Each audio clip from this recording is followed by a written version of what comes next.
The state of AI in 2026. Before we step into 2026, it helps to name what this is and what it isn't. This isn't a hype reel, it's not a victory lap. It's a weather report for a year where the air pressure changes, where the same old story, scale equals destiny, starts to feel less like a law of nature and more like a business model colliding with constraints. So read what follows as a set of bets, a set of lenses, not certainty, direction. And because predictions are cheap, I'm going to keep doing the honest thing. I'll tell you what I think happens, and I'll tell you what would change my mind. For a decade, AI progress had a simple recipe: more data, more compute, bigger models, and it worked spectacularly. But in 2026, the story changes, not because scaling stops working, but because it's increasingly experienced as expensive and incremental. Each new model is better, but not different, smarter, but not wiser, more fluent, but not more grounded. So the narrative breaks. Researchers don't abandon foundation models. They just stop treating them like destiny. Costs keep rising, robustness keeps lagging, and the gap between benchmarks and reality refuses to close. That's when attention pivots toward systems, world models, neurosymbolic and hybrid approaches, and agents with memory, planning, tools, and verifiable feedback loops.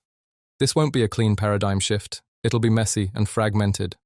But the direction is clear. In 2026, AI is framed less as we scaled our way to it, and more as we engineered our way toward it. Scaling still delivers gains in 2026, but it will be framed as costly and incremental, not destiny. And this pivot isn't because AGI is around the corner, it's because the labs are increasingly acting like it isn't. They're building systems, not waiting for emergence. I would change my mind on this if a scaling-only jump produces a step change in real-world robustness, not just benchmarks, without exploding costs or brittle failure modes. Artificial General Intelligence, AGI, isn't coming in 2026. Not because AI isn't getting good, but because we're about to start fighting over what the word even means.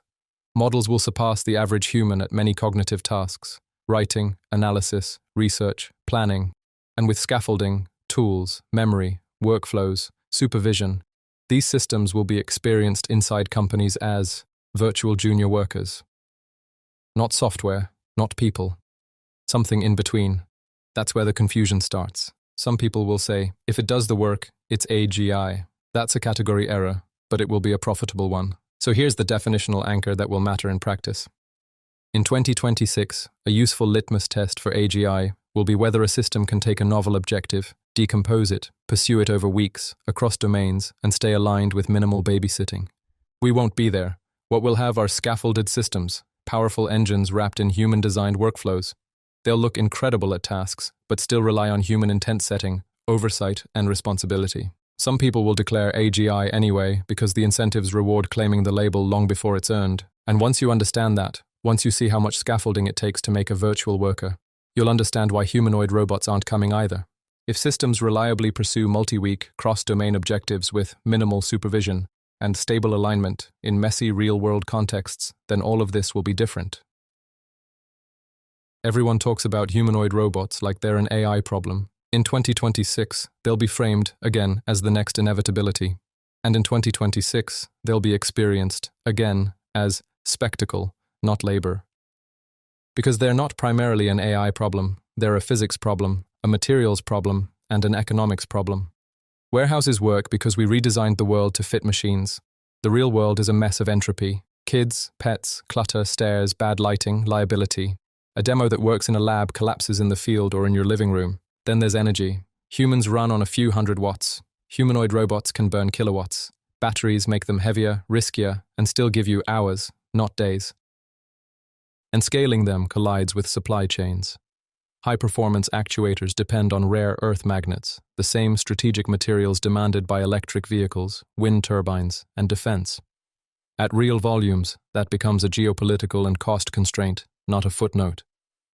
But the hardest wall is the one most futurists skip: affordability. A safe, reliable humanoid that can do meaningful work would be priced like a luxury car, plus maintenance. For businesses and households trying to make ends meet, that's not a product category. And when you're struggling, it's hard to see value in promised efficiency. People don't buy abstract productivity, they buy relief. So in 2026, humanoids will look incredible on stage. They won't be viable as general-purpose household labor. You may see real progress in semi-structured settings, controlled facilities, assisted workflows, but not broad deployment. I will have to rethink all of this if a mass-market priced humanoid with safe all-day operation and low-maintenance reliability in messy environments without constant human babysitting.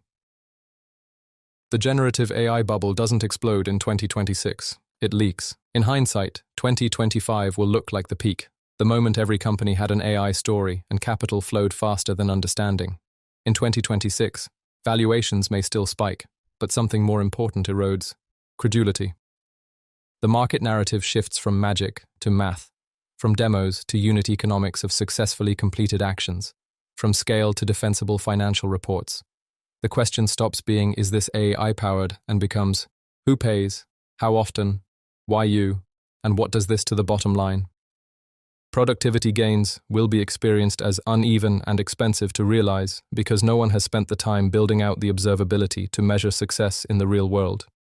Compute stops being theoretical. Energy, infrastructure, and talent retention costs move from footnotes to front-page risks. The winners won't be the companies with the best demos, they'll be the ones that can show measurable labor substitution, process integration, and margin impact. This won't hit everyone equally. Infra and workflow winners can thrive while AI story valuations compress. And when the market tightens, deployment pressures rise. Companies rush automation, externalize costs, cut corners, and the public feels it. That's the accelerant for backlash. I will be wrong, however, if broad productivity gains show up quickly and consistently across industries without shallow heavy data quality and integration cost or runaway compute and energy spend. We keep talking about an AI race like it's the Olympics. There won't be. In 2026, the world will experience AI as multipolar, advantage fragments by layer, models, chips, manufacturing, distribution, applications, regulation. Instead of one global AI, we get our regional intelligences, shaped by language, law, culture, and political economy. Compliance-shaped models, monetization-shaped models, sovereignty-shaped models. And a key 2026 dynamic, regardless of intent, will be commoditization pressure on the model layer. State-backed capacity and open ecosystems can push powerful models into wider circulation, which makes we have the model less defensible and pushes competition upward into distribution, integration, and infrastructure. There are poles other than America versus China to consider. India, the Gulf, open-source communities, and the Taiwan-Korea-Japan supply chain, reinforcing the point: no one controls the full stack. However, if one country achieves sustained end-to-end dominance across chips, fabs, frontier models, distribution, and applications without credible competition, then I will have to rethink this prediction. In 2026, backlash won't just be cultural, it will be political, and it will be fought as competing narratives. AI becomes a battlefield where different coalitions frame the same technology in different ways. Class frame. Tech elites and energy-backed infrastructure are forcing disruption and higher costs onto ordinary people. Control frame. Big media is automating jobs while controlling information and speech. Truth frame. Synthetic media scales faster than trust, so data quality isn't a problem. Bills frame. Energy demand rises before household benefits show up. Whether these frames are fair or not, they spread because they match lived experience. Job anxiety before opportunity, bills before productivity, institutions that feel behind the curve. And high-profile founder politics makes these frames easier to sell because it makes AI feel like someone's personal agenda for fame, power, or wealth, not science, engineering, product development, or value production. The result? The next fight over artificial intelligence won't be about capability, it will be about legitimacy. And once a technology loses legitimacy, no amount of innovation can outrun the backlash. If you think this is exaggerated, study the reaction of ordinary people to the Industrial Revolution in England, and then trace how similar social responses echoed across the world when technological change arrived faster than trust, wages, or political adaptation. The backlash won't be one ideology, it will be bipartisan and multi-motive, pulling from labor stress, cost of living pressure, censorship fears, and distrust of institutions. What would change my mind? If governance and accountability arrive fast enough that ordinary people feel protected before disrupted, and can see tangible benefits before they absorb the costs. And now for the hopeful part, and I'm not being naive. If 2025 was the year we fell in love with capability, 2026 can be the year we learn the harder, better discipline, stewardship. Because none of the pressures you just read, Cost, fragility, physics, geopolitics, legitimacy are arguments for surrender. They're arguments for maturity, for measurement, for systems that don't just sound right, but hold up when the real world bumps into them. And that's the quiet gift hidden inside this moment. The myth of inevitability fades and agency returns.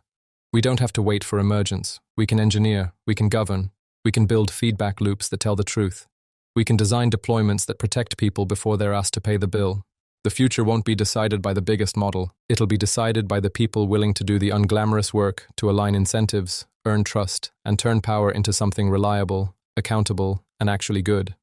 And that kind of work, done patiently, done honestly, still leaves room for a world that's more humane on the other side.